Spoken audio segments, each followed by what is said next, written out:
شعلوں کا حصار۔ اس رات کے بعد میرا دل اور دماغ ایک جنگ میں الجھ گئے۔ میں خود کو بار بار سمجھاتا کہ نور کے قریب جانا میرے لیے موت کو دعوت دینے کے مترادف ہے، مگر جیسے ہی رات ڈلتی اور خاموشی چھا جاتی، میرا وجود خود بخود اس حویلی کی طرف سمت کھینچنے لگتا جہانگیر کے مقبرے کے قریب میرا ڈیرا تھا۔ صدیوں پرانی قبروں اور ٹوٹی ہوئی دیواروں کے درمیان جنات کو سکون ملتا ہے، مگر اب وہاں بھی بے قراری بڑھنے لگی تھی۔ یاسف نے کئی بار مجھے روکا، علی علیش تو پاگل ہو گیا ہے کیا؟ آدم زادیوں کے حسن کے جادو سے زیادہ خطرناک کچھ نہیں۔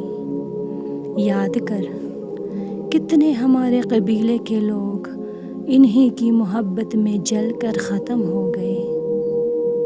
میں نے ہنس کر کہا، یاسف یہ عام آدم زادی نہیں ہے، اس کی آنکھوں میں کچھ ایسا ہے جو مجھے بے اختیار اپنی طرف کھینچ لیتا ہے۔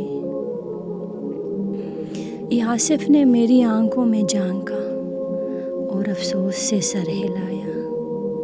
تو اپنے انجام کی طرف بڑھ رہا ہے۔ چند دن بعد پھر وہ لمحہ آ گیا۔ رات کے آخری پہر میں جب چاندنی اپنی چاندنی سمیٹنے ہی والا تھا، میں حویلی کے قریب جا پہنچا۔ اس بار صحن میں ہلکی روشنی جل رہی تھی۔ نور تنہا بیٹھی تھی اور اس کے ہاتھ میں تسبیح تھی۔ اس کے ہونٹوں سے آیت قرآن کی آواز صاف سنائی دے رہی تھی۔ میں نے قریب جانے کی کوشش کی، مگر جیسے ہی اس نے دم کیا، ایک شعلے کا حصار میرے چاروں طرف پھیل گیا۔ مجھے یوں لگا جیسے زمین میرے قدم جلا رہی ہو۔ میں دھاڑتے ہوئے پیچھے ہٹا، مگر ایک لمحے کے لیے اس نے اپنا چہرہ میری سمت اٹھایا۔ کیا وہ مجھے دیکھ سکتی تھی؟ میری روح لرز گئی۔ اس کی نرگسی آنکھوں میں خوف نہیں تھا، بلکہ ایک عجیب سا سکون تھا، جیسے وہ جانتی ہو کہ کوئی پوشیدہ مخلوق اسے گھور رہی ہے اور جیسے وہ اس کے لیے تیار ہو۔ میں تیزی سے دیواروں کے پار نکل آیا، مگر اب ایک سوال میرے دل کو جکڑ رہا تھا، کیا نور واقعی مجھے دیکھ سکتی ہے؟ اس رات کے بعد میں نے خواب دیکھنا شروع کر دیے۔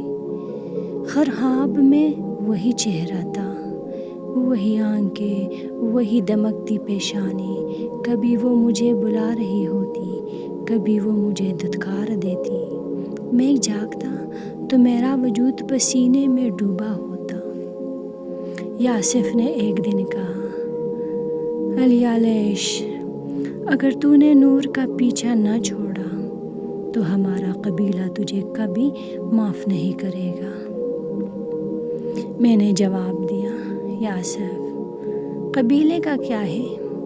اگر چاہے تو مجھے جلا دے، ختم کر دے، مگر اس دل پر میرا زور نہیں۔